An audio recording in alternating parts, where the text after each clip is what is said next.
Vamos pensar numa coisa. Na área da saúde, um mal-entendido minúsculo no desenvolvimento de um software pode virar um problema gigante. E não estamos a falar de um simples bug no ecrã, não. O risco é bem maior. E esta frase aqui, olha, ela mata a charada.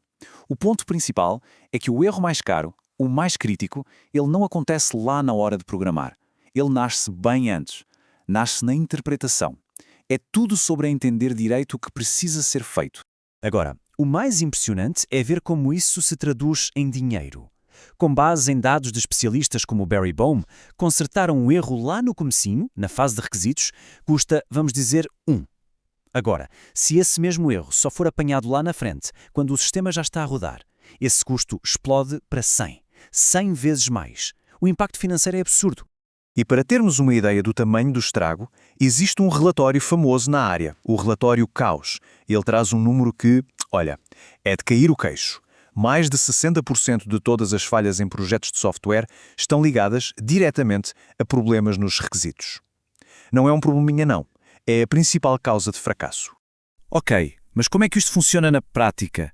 Para entendermos de verdade este desafio, vamos acompanhar a jornada de um especialista que viu tudo isto acontecer de perto, sabe? Ele esteve em todos os lados do balcão na área da saúde. Esta é a trajetória do Arthur Reinach. Ele começou lá em 2007, do lado de quem faz o software, na TOTUS. Depois, pulou para o outro lado, o de quem usa o sistema, lá no Hospital São Domingos, depois no Porto Dias. E hoje está do lado de quem paga a conta, na Unimed Vitória. Pense só. Ele viu o mesmo problema de 3 pontos de vista completamente diferentes. E é essa visão de 360 graus que nos dá um diagnóstico tão certeiro. Beleza, já deu para entender que o problema é sério, né? Então qual é a solução?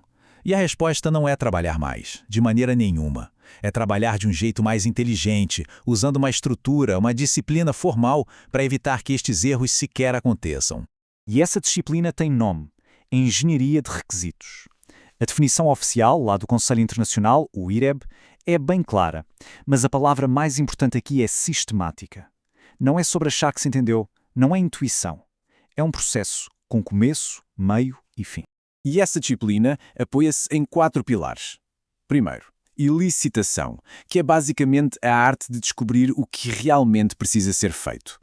Segundo, documentação, ou seja, pôr tudo no papel de um jeito que toda a gente entenda a mesma coisa. Terceiro, a validação, que é verificar se o que foi escrito está mesmo certo. E por último, o gerenciamento, porque vamos combinar, né? As coisas mudam o tempo todo. Bom, a teoria é bonita, né? Mas nada melhor do que um exemplo da vida real para que a coisa toda faça sentido.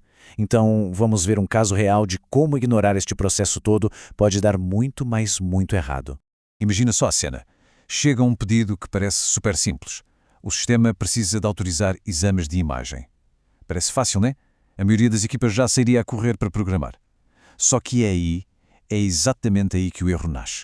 Porque aí vem a primeira pergunta que ninguém fez. Tá, mas e o plano de saúde específico do paciente? E os períodos de carência?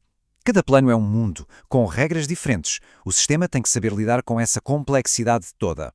Depois vem outra camada, a regulatória.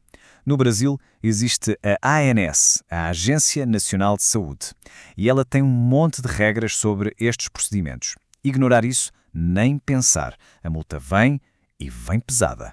E para fechar, tem a parte técnica. Um sistema destes não vive numa ilha. Ele precisa de comunicar com outros sistemas, usar padrões como o TIS para trocar dados.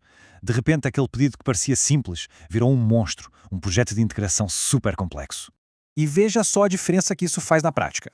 Um requisito ruim é algo do tipo: os sistemas têm que validar corretamente. O que é corretamente?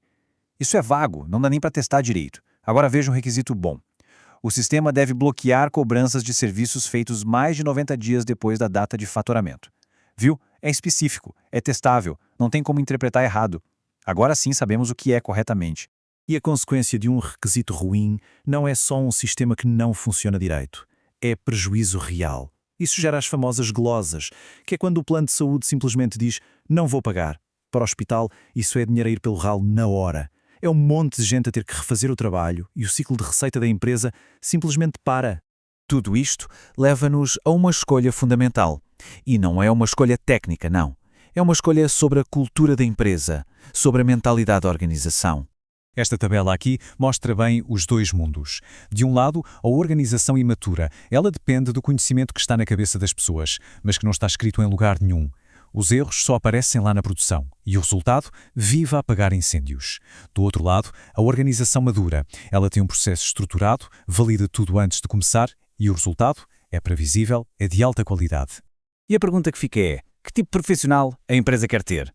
Aqueles que são especialistas em apagar incêndios, os heróis da crise, ou aqueles que são especialistas em prevenir os incêndios?